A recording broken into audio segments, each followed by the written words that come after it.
Selamatkan dan pulihkanku lebih dari segalanya.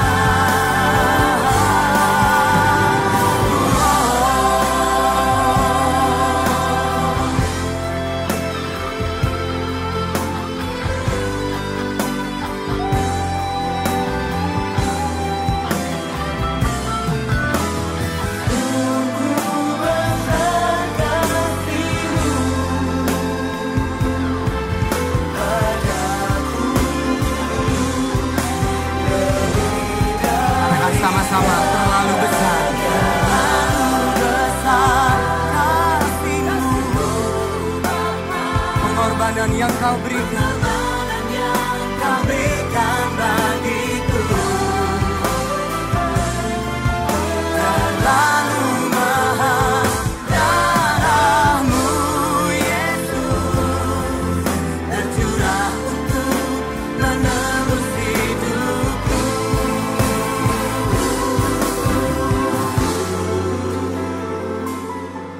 Tercurah untuk menebus hidupku.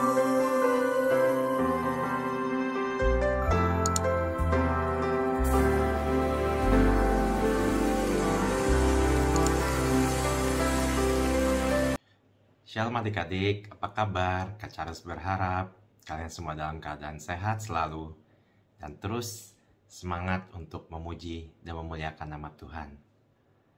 Nah, sekarang kita akan mendengarkan firman Tuhan. Mari kita berdoa terlebih dahulu. Bapa kami dalam surga, kami bersyukur buat Hari ini kami boleh memuji dan memuliakan nama-Mu. Biarlah pujian dan penyembahan kami boleh menyenangkan hati-Mu ya Tuhan. Dan saat ini ya Tuhan, kami mau duduk diam, kami mau mendengarkan firman-Mu, dan biarlah Roh Kudus yang memberikan pengertian kepada kami, membukakan hati dan pikiran kami, supaya kami mengerti firman-Mu yang akan dibagikan pada pagi hari ini. Terima kasih Tuhan Yesus, di dalam nama Tuhan Yesus, kami telah berdoa dan mengucap syukur. Haleluya. Amin. Nah adik-adik, tema renungan Kak Charles pada pagi hari ini adalah sukacita dari kubur yang kosong. Ya, kita di bulan ini memang Paskah sudah 2 minggu yang lalu, tapi bulan ini kita masih dalam suasana Paskah. Jadi kita akan belajar ya mengenai kebangkitan Tuhan Yesus Kristus. Nah, kita akan baca, mari kita buka Alkitab kita di Matius 28 ayat 1 sampai 10. Matius 28 ayat 1 sampai 10. Judulnya adalah Kebangkitan Yesus. Ayat 1, setelah hari Sabat lewat, menjelang menyingsingnya fajar pada hari pertama minggu itu, pergilah Maria Magdalena dan Maria yang lain menengok kubur itu. Maka terjadilah gempa bumi yang hebat, sebab seorang malaikat Tuhan turun dari langit dan datang ke batu itu dan menggulingkannya, lalu duduk di atasnya. Wajahnya bagaikan kilat dan pakaiannya putih bagaikan salju. Ayat 4, dan penjaga-penjaga itu gentar ketakutan dan menjadi seperti orang-orang mati. Akan tetapi malaikat itu berkata kepada perempuan-perempuan itu, "Janganlah kamu takut, sebab aku tahu kamu mencari Yesus yang disalibkan itu. Ia tidak ada di sini, sebab ia telah bangkit, sama seperti yang telah dikatakannya. Mari, lihatlah tempat ia berbaring. Dan segeralah pergi dan katakanlah kepada murid-muridnya bahwa ia telah bangkit dari antara orang mati. Ia mendahului kamu ke Galilea. Di sana kamu akan melihat dia. Sesungguhnya aku telah mengatakannya kepadamu." Ayat 8, mereka segera pergi dari kubur itu dengan takut dan dengan sukacita yang besar dan berlari cepat-cepat untuk memberitahukannya kepada murid-murid Yesus. Tiba-tiba Yesus berjumpa dengan mereka dan berkata, "Salam bagimu." Mereka mendekatinya dan memeluk kakinya serta menyembahnya. Ayat 10 yang terakhir, maka kata Yesus kepada mereka, "Jangan takut, pergi dan katakanlah kepada saudara-saudaraku supaya mereka pergi ke Galilea, dan di sanalah mereka akan melihat aku." Nah, jadi adik-adik, pada pagi di minggu itu ada Maria Magdalena dan Maria yang lain datang ke kubur Yesus. Memang kisah ini dicatat di beberapa Injil ya. Kita baca dari Matius, ada Markus, Lukas, dan Yohanes juga menceritakan cerita yang sama. Nah, jadi Maria Magdalena dan Maria yang lain mengalami peristiwa gempa bumi yang begitu besar. Dan mereka melihat malaikat menggulingkan batu kubur Yesus dan mereka kemudian duduk di atas batu itu. Para perempuan itu juga melihat penjaga-penjaga begitu ketakutan, mereka gemetar. Dan dikatakan penjaga-penjaga itu seperti orang mati. Nah, para perempuan itu mendengar pesan bahwa Yesus yang disalibkan itu sudah bangkit. Dan di ayat 8 dikatakan mereka segera pergi dari kubur itu dengan takut dan dengan sukacita yang besar, berlari cepat-cepat dan memberitahukannya kepada murid-murid yang lain. Yesus yang mereka lihat tersalib itu sudah bangkit. Mereka takut karena peristiwa munculnya malaikat dan tentang kabar kebangkitan Yesus Kristus itu tidak pernah mereka bayangkan akan terjadi pada saat itu juga. Para perempuan itu takut sekaligus mengalami sukacita yang besar karena pesan yang sudah disampaikan oleh para malaikat itu. Jangan takut sebab Yesus sudah bangkit. Jadi pesan ini adalah pesan yang membawa harapan bagi mereka. Oleh karena itu mereka merasa takut tapi juga merasa sukacita yang besar, dikatakan di ayat 8 tadi. Jadi karena mereka begitu bersukacita, mereka akhirnya berlari cepat-cepat. Mereka mau memberitakan ini kepada murid-muridnya yang lain. Mungkin ketika mereka datang ke kubur itu, mereka masih sedih, masih berduka karena Yesus baru saja mati di kayu salib. Tapi mereka bisa pulang dengan sukacita, sebab mereka tahu bahwa Tuhan yang disalib itu, Yesus Kristus, sudah bangkit dan ada bersama-sama dengan mereka. Dan ketika mereka berlari, firman Tuhan katakan Yesus menjumpai Maria Magdalena dan Maria yang lain itu. Dan Yesus menyampaikan, salam bagimu dan jangan takut. Kemudian mereka diutus Yesus untuk menyampaikan kepada murid-murid yang lain. Jadi ketakutan mereka dikalahkan dengan sukacita yang besar. Nah, pastilah kita sebagai manusia, kadang kita merasa takut, kadang juga kita merasa senang. Sebagai contoh, saya juga pernah mengalaminya ya, ketika saya naik roller coaster. Adik-adik tahu ya, roller coaster itu yang seperti kereta yang cepat gitu di dunia fantasi ada. Jujur ketika saya naik, saya takut. Tapi ketika itu juga saya juga senang karena seru gitu ya. Nah, kira-kira seperti itulah perasaan yang takut dan juga perasaan senang gitu ya. Sama seperti yang perempuan tadi yang datang ke kubur Yesus itu. Nah, Paskah ini sebetulnya mengingatkan kita tentang dua rasa dalam kehidupan kita ya. Ada rasa takut, juga ada rasa sukacita. Ya misalnya ketika kita adik-adik mungkin ya menghadapi ujian kenaikan kelas, pasti merasa takut ya. Dulu Kak Charles juga seperti itu. Tapi setelah selesai ujian juga kan adik-adik pasti merasa lega, senang gitu ya.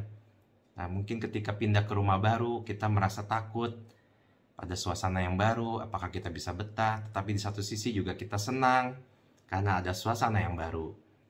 Nah, ketika kita Kak Charles dan adik-adik diberikan kesempatan untuk melayani, mungkin sebagai pemusik ataupun sebagai singer, mungkin kita pasti takut ya. Takut salah nyanyinya, takut salah main musiknya. Tapi di satu sisi kita juga senang, kita sukacita karena kita diberikan kesempatan untuk melayani Tuhan. Nah, saat ini juga banyak orang di dunia takut sekali ya dengan COVID-19, Corona ini, pandemi yang belum berakhir ini. Jadi kita dianjurkan untuk di rumah aja. Ya kita semua pasti merasakan ketakutan, kekhawatiran. Ya sama seperti perempuan-perempuan yang pergi ke kubur Yesus ketika itu ya. Mereka mengalami ketakutan, sama juga seperti kita, sama manusia biasa yang mengalami ketakutan juga. Nah, adik-adik, makanya kebangkitan Kristus ini menjadi peristiwa yang sangat penting bagi kita, anak-anak Tuhan. Dengan kebangkitan Kristus, maka kita percaya bahwa maut telah dikalahkan oleh Tuhan Yesus. Amin. Di dalam Roma 6 ayat 9 dikatakan, karena kita tahu bahwa Kristus sesudah ia bangkit dari antara orang mati, tidak mati lagi. Maut tidak berkuasa lagi atas dia. Karena Yesus adalah orang yang Allah yang Maha Kudus. Jadi maut tidak berkuasa ya. Dia Allah yang Maha Besar, Dia Allah yang Maha Suci. Dikatakan maut telah dikalahkan oleh Tuhan Yesus. Nah, dengan kebangkitan Kristus juga kita percaya bahwa Yesus hidup dan kita ada pengharapan. Di dalam 1 Petrus ayat 1 Petrus 1 ayat 3 sampai 4 dikatakan, terpujilah Allah dan Bapa Tuhan kita Yesus Kristus, yang karena rahmat-Nya yang besar telah melahirkan kita kembali oleh kebangkitan Yesus Kristus dari antara orang mati kepada suatu hidup yang penuh pengharapan, untuk menerima suatu bagian yang tidak dapat binasa, yang tidak dapat cemar, dan tidak dapat layu, yang tersimpan di sorga bagimu. Nah, adik-adik, Ketika kita percaya, maka kita menjadi pribadi yang lahir baru di dalam Yesus Kristus. Kehidupan yang lama kita sudah berlalu, yang baru sudah datang. Kita menjadi manusia yang baru di dalam Tuhan. Jadi kita tidak perlu takut, kita menjadi anak-anak Tuhan yang penuh dengan harapan, karena Yesuslah sumber pengharapan kita. Nah, dengan kebangkitan Yesus Kristus, kita juga percaya bahwa hidup kita telah dipersatukan dengan Yesus Kristus. Nah, Kak Charles ingin bagikan di dalam Roma 6 ayat 4-5, Roma 6 ayat 4-5. Dengan demikian kita telah dikuburkan bersama-sama dengan Dia oleh baptisan dalam kematian, supaya sama seperti Kristus telah dibangkitkan dari antara orang mati oleh kemuliaan Bapa. Demikian juga kita akan hidup dalam hidup yang baru. Ayat 5, sebab jika kita telah menjadi satu dengan apa yang sama dengan kematiannya, kita juga akan menjadi satu dengan apa yang sama dengan kebangkitannya. Kita menjadi satu, kita bersatu dengan Kristus melalui kuasa Roh Kudus. Yesus bilang ketika Dia naik ke surga, Roh Kudus akan dicurahkan bagi kita semua, bagi anak-anak Tuhan, bagi setiap orang yang percaya kepadanya. Roh Kudus akan menghibur, menguatkan, dan memberikan keberanian kepada kita, sehingga kita tidak takut lagi, karena kita tahu bahwa Tuhan Yesus adalah Allah Immanuel. Tuhan Yesus adalah Allah yang selalu bersama-sama dengan kita. Amin. Amin. Nah, sebagai ilustrasi ya adik-adik, ada seorang akrobatik di Kanada. Dia adalah orang yang sangat berani ya. Dia bisa berjalan di seutas tali, dan dia ini ya, kelihatan nggak? Dia berjalan di seutas tali, pegang tongkat gitu ya. Dia menyeberangi itu air terjun Niagara. Air terjun Niagara tuh air terjun yang salah satu yang paling besar di dunia. Jadi kalau akrobatik ini jatuh, pasti dia tidak akan selamat. Dia pasti mati seketika itu juga gitu. Dan dia begitu berani. Dia berteriak-teriak ya, kan banyak penontonnya gitu. Dia pengen menunjukkan keahliannya untuk menyeberangi Niagara, air terjun Niagara di seutas tali itu. Dan orang-orang mulai berkumpul, makin lama makin banyak. Dan kemudian ia mulai akrobatnya dengan berjalan pelan-pelan di atas tali itu.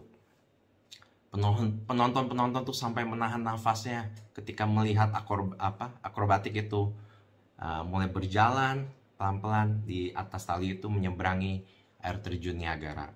Nah, ketika dia sampai di ujung yang lain, di ujung Niagara Fall, air terjun Niagara itu, penonton tepuk tangan, ye gitu. Terus akrobatiknya bilang terima kasih. Nah, apakah kalian, akrobatik ini bertanya, apakah kalian percaya bahwa saya bisa kembali lagi dengan selamat dengan membawa kereta dorong? Kereta dorong seperti ini nih. Tanya akrobatik itu kepada semua penonton itu. Penontonnya pada teriak, percaya, kami percaya kamu pasti bisa melakukannya. Dan ternyata benar. Akhirnya dia sampai ke ujung itu dengan selamat dengan membawa kereta dorong itu. Dan penontonnya juga tepuk tangan. Ya, wah hebat, hebat. Nah, terus akrobatiknya bilang terima kasih. Sekarang saya ingin bertanya, apakah kalian percaya ketika saya taruh beban di kereta dorong ini, apakah saudara percaya saya bisa melakukannya dan selamat sampai di ujung sana? Mereka menjawab, percaya, percaya. Siapa yang percaya? Semua angkat tangan. Nah, ketika dan saat itu, dan akrobatik itu kemudian bertanya, nah, siapakah di antara kalian yang berani duduk di kereta dorong ini bersama dengan saya menyeberangi air terjun Niagara ini di atas seutas tali ini? Semua terdiam. Nggak ada yang berani angkat tangan, nggak ada yang berani jawab. Karena kalau jatuh, mereka tahu bahwa mereka pasti akan mati saat itu juga. Nggak ada yang berani. Banyak alasan lah. saya sudah tua, saya ada penyakit jantung, saya ada ini. Mungkin ada yang masih muda berkata, oh saya belum kawin gitu. Dan begitu banyak alasan yang lain. Nah tiba-tiba ada seorang anak perempuan. Dia berani, dia naik ke kereta dorong itu. Dan akhirnya dimulailah akrobat yang begitu menegangkan itu ya. Semua orang-orang pada berbisik, siapakah anak perempuan itu? Siapakah anak perempuan yang berani itu? Semua pada menahan nafas ketika melihat anak perempuan itu di kereta dorong itu bersama dengan akrobatik itu menyeberangi air terjun Niagara. Berjalan pelan-pelan. Dan akhirnya mereka selamat di ujung. Dan semua penonton tepuk tangan bersorak-sorai. Nah, ada seorang reporter yang meliput aksi itu. Dia bertanya kepada anak perempuan itu, kok kamu berani naik kereta dorong itu? Kamu nggak takut? Anak itu menjawab, ya takut sih. Tapi saya percaya sama dia. Karena dia adalah ayah saya. Nah, adik-adik, mungkin saat ini kita mengalami ketakutan ya. Apalagi ditambah dengan pandemi COVID-19 ini juga belum berakhir. Tapi dari bacaan firman Tuhan pada hari ini, kita diingatkan kembali bahwa Yesus sudah bangkit. Dia menyapa kita dan berkata, salam, damai sejahtera bagimu. Dan dia berkata, jangan takut. Nah, sekalipun kita harus stay at home, kita harus di rumah saja untuk memutuskan penyebaran virus corona, tapi kita punya iman, kita punya kepercayaan kepada Tuhan Yesus yang mengubahkan ketakutan kita, sehingga kita ada damai sejahtera, kita ada sukacita di dalam Tuhan. Nah adik-adik, berbahagialah kita semua yang percaya kepada Yesus Kristus yang telah bangkit. Nah mari kita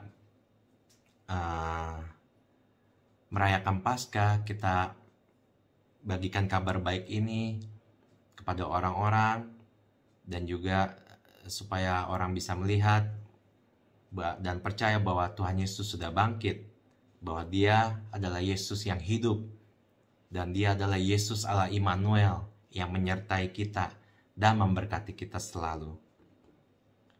Tuhan Yesus Kristus, dialah yang mengubahkan ketakutan kita menjadi sukacita. Amin untuk firman Tuhan. Mari kita tundukkan kepala kita. Kita berdoa. Tuhan Yesus Kristus, terima kasih untuk kasih setiamu, untuk anugerahmu bagi kami Tuhan. Engkau telah mati di kayu salib untuk menebus kesalahan kami, untuk menebus dosa kami.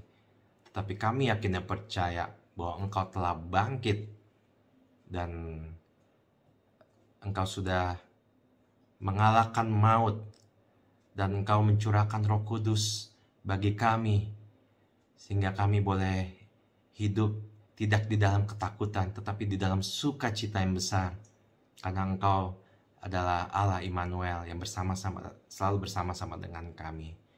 Terima kasih ya Tuhan, terima kasih. Kami saat ini akan terus melangkah bersamamu Tuhan, dengan tidak takut akan apapun juga. Tetapi kami yakin dan percaya bahwa kami akan penuh dengan damai sejahtera. Kami akan penuh dengan sukacita yang daripadamu. Terima kasih ya Tuhan. Di dalam nama Tuhan Yesus, kami telah berdoa dan mengucap syukur. Haleluya. Amin. Amin. Maju terus ya adik-adik. Semangat. Dan Tuhan Yesus kiranya selalu menyertai kalian semua. Dimanapun kalian berada, sehat selalu. Tuhan Yesus memberkati.